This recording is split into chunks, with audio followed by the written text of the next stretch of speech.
Guitar's my first instrument. Once I went to school, I took up a little piano. I've dabbled with the flute, but that was way out of my league in terms of difficulty level. So I've stuck with the guitar from the very beginning. I guess I was about 13 or so when I started playing.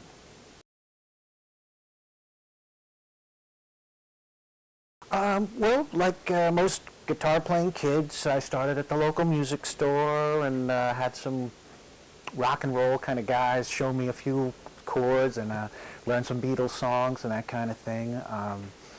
Then towards the tail end of high school, I hooked up with a couple of guys who were slightly more serious players.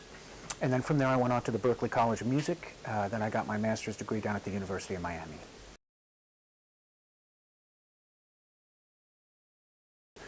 They're innumerable. You know, like I say, I did 6 years of fairly intense, fairly serious study, and over the course of that time there would be really way too many folks to mention. I studied with maybe 7 or 8 guys at Berklee that were just wonderful players, wonderful teachers.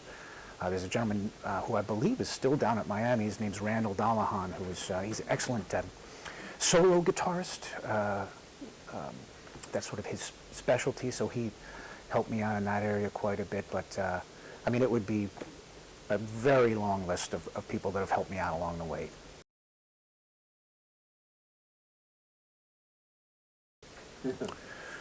Well, one of the first I can remember, there was a club in Detroit. It wasn't really a club, it was on the top of the Pontchartrain Hotel. So it was called the Top of the Ponch, and that was great for me because you didn't have to be 21 years old or 18 years old to get in. So I remember seeing Art Blakey there.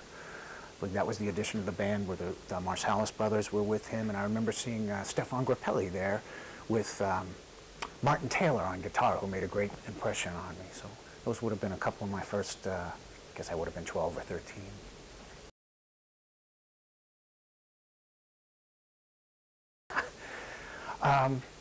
Well, I had a band with some high school friends.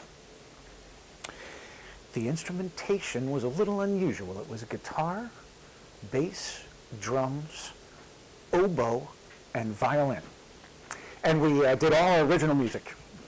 It was, I don't think I have a recording of that band, but if I did, I would cherish it. But all good friends of ours, and we were, just figuring out how to play. And I remember we got a couple of gigs, we would have been 16, 17 years old at some local restaurants and that kind of thing, and that's how it all started.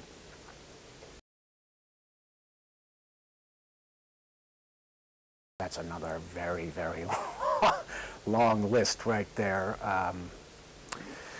I wouldn't even know where to begin. I would certainly, it would be wonderful if before I leave this world, I would love to play a tune with Wayne Shorter. He's a great hero of mine. So that would be nice. And then there's about another 10,000 people.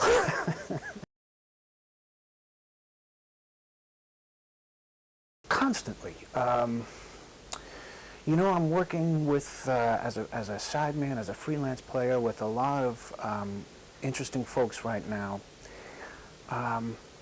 some of whom in the last couple of years have been more frequently asking me to bring some music into whether they're original tunes or write arrangements of songs.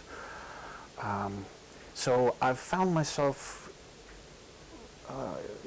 in recent months going back to music that I used to listen to as a youngster. I mentioned the Beatles, for example. That was, I've loved that music my whole life.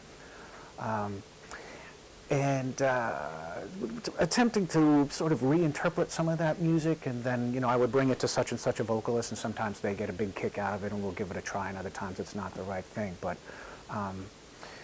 after so many years of thankfully having the opportunity to draw from the classic repertoire, the Great American Songbook, I've been having a lot of fun going back to my earlier sort of rock and pop years as a young teenage guitar player, and trying to bring some of that music into what I'm doing now. So it's been fun.